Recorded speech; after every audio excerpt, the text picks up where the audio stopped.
तीळ जे आहे तर 7 भावांनी खाल्ला. तर बरेच जण विचार करतात की कसा खाल्ला असं 7 भावांनी. चल चल ये, चल ये, चल चल ये, चल चल.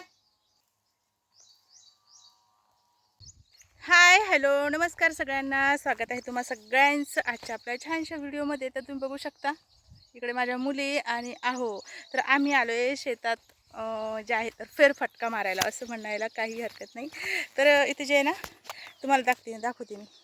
हे बघा, ही सोयाबीन आपली किती तुम्ही बघू शकता. सोयाबीनला चक्क अशी फुलं देखील आलेली बरं का. हे बघा, सोयाबीनला फुलं देखील आलेली आहेत.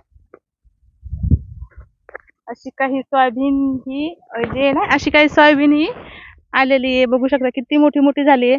तर आता आपण जातोय कंटुले बघायला, जे की मी मागच्या व्हिडिओमध्ये सांगितलं होतं की किती लहान लहान आहेत ते.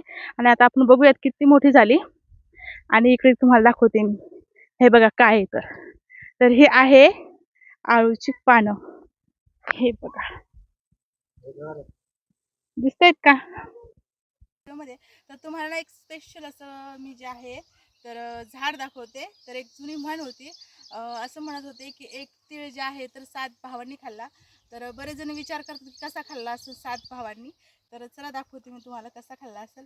तर हे बघा, जवळून दाखवा. तर हे असं काही खाल्ला आहे 7 भावांनी एक तीळ. तर हे बघू शकता कशी तीळ आलेत. तर ते जे आहे ना तो तीळ त्यांनी तो उगवला, म्हणजे तो मातीत टाकून तो उगवला, त्याचं झाड उगवलं आणि त्यानंतर त्याचे तीळ काढून ते 7 भावांनी खाल्लेले. तर असं काही ते म्हणे. तर चला आम्ही आलेलो आहोत शेतात कंटुले तोडायला. पण आता आम्हाला बाहेर जायचं आणि खूप उशीर होतोय, त्याच्यामुळे आम्ही आज चाललोय आता परत घरी. तर कंटुल्याचा वेळ थोडा अंतर आहे.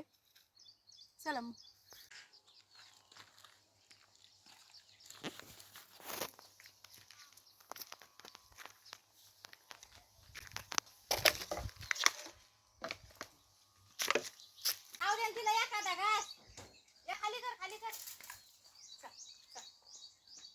चल चल ये, चल ये, चल चल ये, चल